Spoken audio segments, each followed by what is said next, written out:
Radhe Radhe friends, आज हम सुनेंगे रमा एकादशी व्रत कथा। धर्मराज युधिष्ठिर कहने लगे कि हे भगवान, कार्तिक कृष्ण एकादशी का क्या नाम है, इसकी विधि क्या है, इसके करने से क्या फल मिलता है, सो आप विस्तार पूर्वक बताइए। भगवान श्री कृष्ण बोले कि कार्तिक कृष्ण पक्ष एकादशी का नाम रमा है। यह बड़े बड़े पापों का नाश करने वाली है। इसका महात्म्य मैं तुमसे कहता हूँ, ध्यान पूर्वक सुनो। हे राजन, प्राचीन काल में मुचकुंद नाम का एक राजा था। उसकी इंद्र के साथ मित्रता थी और साथ ही यम, कुबेर, वरुण और विभीषण भी उसके मित्र थे। यह राजा बड़ा धर्मात्मा, विष्णु भक्त और न्याय के साथ राज करता था। उस राजा की एक कन्या थी जिसका नाम चंद्रभागा था। उस कन्या का विवाह चंद्रसेन के पुत्र शोभन के साथ हुआ था। एक समय वह शोभन ससुराल आया। उन्हीं दिनों जल्दी ही पुण्यदायिनी एकादशी रमा भी आने वाली थी। जब व्रत का दिन समीप आ गया तो चंद्रभागा के मन में अत्यंत सोच उत्पन्न हुआ कि मेरे पति अत्यंत दुर्बल हैं और मेरे पिता की आज्ञा अति कठोर है। दसवीं को राजा ने ढोल बजवाकर सारे राज्य में यह घोषणा करवा दी कि एकादशी को भोजन नहीं करना चाहिए।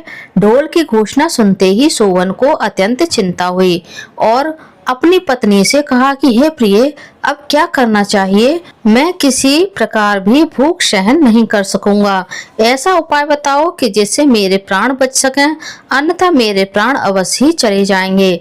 चंद्रभागा कहने लगी कि हे स्वामी, मेरे पिता के राज्य में एकादशी के दिन कोई भी भोजन नहीं करता। हाथी, घोड़ा, ऊंट, बिल्ली, गौ आदि भी तृण, अन्न, जल आदि ग्रहण नहीं कर सकते। फिर मनुष्य का तो कहना ही क्या है। यदि आप भोजन करना चाहते हैं तो किसी दूसरे स्थान पर चले जाइए, क्योंकि यदि आप यहीं रहना चाहते हैं तो आपको अवश्य व्रत करना पड़ेगा।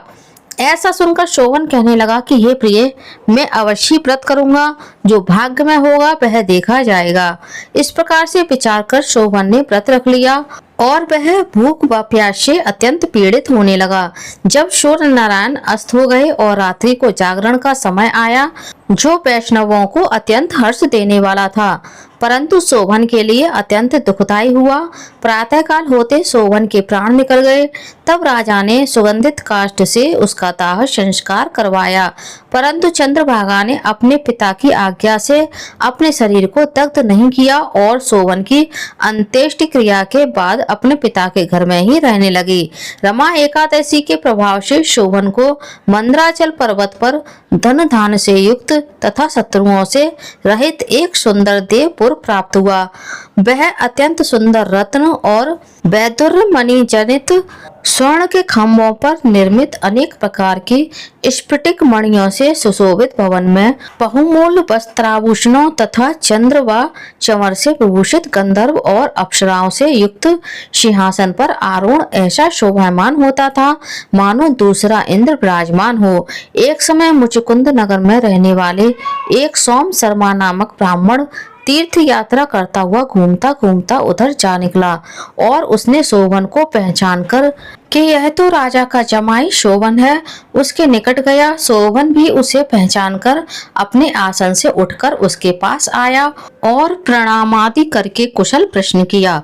ब्राह्मण से कहा कि राजा मुचकुंद और आपकी पत्नी कुशल से हैं। नगर में भी सब प्रकार से कुशल है, परंतु हे राजन, हमें आश्चर्य हो रहा है। आप अपना वृत्तांत कहिए कि ऐसा सुंदर नगर जो ना कभी देखा ना सुना आपको कैसे प्राप्त हुआ। तब शोभन बोला कि कार्तिक कृष्ण की रमा एकादशी का व्रत करने से मुझे यह नगर प्राप्त हुआ, परंतु यह अस्थिर है। यह स्थिर हो जाए ऐसा उपाय कीजिए। ब्राह्मण कहने लगा कि हे राजन, यह स्थिर क्यों नहीं है और कैसे स्थिर हो सकता है, आप बताइए, फिर मैं अवश्यमेव वह उपाय करूंगा। मेरी इस बात को आप मिथ्या ना समझिए। शोभन ने कहा कि मैंने इस व्रत को श्रद्धा रहित होकर किया है, अतः यह सब कुछ अस्थिर है। यदि आप मुचकुंद की कन्या चंद्रभागा को यह सब वृत्तांत कहें तो यह स्थिर हो सकता है। ऐसा सुनकर उस श्रेष्ठ ब्राह्मण ने अपने नगर को लौटकर चंद्रभागा से सब वृत्तांत कह सुनाया। ब्राह्मण के वचन सुनकर चंद्रभागा बड़ी प्रसन्नता से ब्राह्मण से कहने लगी कि हे ब्राह्मण, ये सब बातें आपने प्रत्यक्ष देखी हैं या सपने की बातें कर रहे हैं? ब्राह्मण कहने लगा कि हे पुत्री, मैंने महावन में तुम्हारे पति को प्रत्यक्ष देखा है, साथ ही किसी से विजय न हो ऐसा देवताओं के नगर के समान उनका नगर भी देखा है। उन्होंने यह भी कहा है कि यह स्थिर नहीं है, जिस प्रकार वह स्थिर रह सके सो उपाय करना चाहिए। चंद्रभागा कहने लगी कि हे विप्र, तुम मुझे वहां ले चलो, मुझे पतिदेव के दर्शन की तीव्र लालसा है। मैं अपने किए हुए पुण्य से उस नगर को स्थिर बना दूंगी।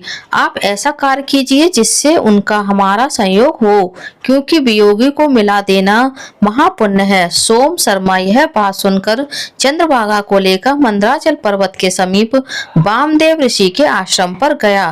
वामदेव जी ने सारी बात सुनकर वेद मंत्रों के उच्चारण से चंद्रभागा का अभिषेक कर दिया। तब ऋषि के मंत्र के प्रभाव से और एकादशी व्रत के प्रभाव से चंद्रभागा का शरीर दिव्य हो गया और वह दिव्य गति को प्राप्त हुई। इसके बाद बड़ी प्रसन्नता के साथ अपने पति के निकट गई। अपनी प्रिय पत्नी को आते देखकर शोभन अति प्रसन्न हुआ और उसे बुलाकर अपनी बाईं तरफ बिठा लिया। चंद्रभागा कहने लगी कि हे प्राणनाथ, आप मेरे पुण्य को ग्रहण कीजिए। अपने पिता के घर जब मैं 8 वर्ष की थी तब से विधि पूर्वक एकादशी के व्रत को श्रद्धा पूर्वक करती आ रही हूँ। इस पुण्य के प्रताप से आपका नगर स्थिर हो जाएगा तथा समस्त कर्मों से युक्त होकर प्रलय के अंत तक रहेगा। इस प्रकार चंद्रभागा ने दिव्य आभूषणों और वस्त्रों से सुसज्जित होकर अपने पति के साथ आनंद पूर्वक रहने लगी। हे राजन, यह मैंने रमा एकादशी का मातम कहा है। जो मनुष्य इस व्रत को करते हैं उनके ब्रह्म हत्यादि समस्त पाप नष्ट हो जाते हैं। कृष्ण पक्ष और शुक्ल पक्ष दोनों ही एकादशियां समान हैं, इसमें कोई भेदभाव नहीं है, दोनों समान फल देती हैं। जो मनुष्य इस महात्म को पढ़ते अथवा सुनते हैं वे समस्त पापों से छूटकर विष्णु लोक को प्राप्त होते हैं।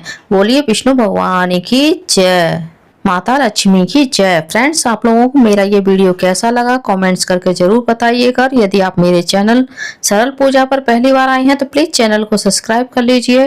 वीडियो को ज्यादा से ज्यादा लाइक कीजिए, शेयर कीजिए, साथ ही बेल आइकन को प्रेस कर दीजिए ताकि हमारे आने वाली सारी लेटेस्ट वीडियो की नोटिफिकेशन आप लोगों को टाइम से मिल सके।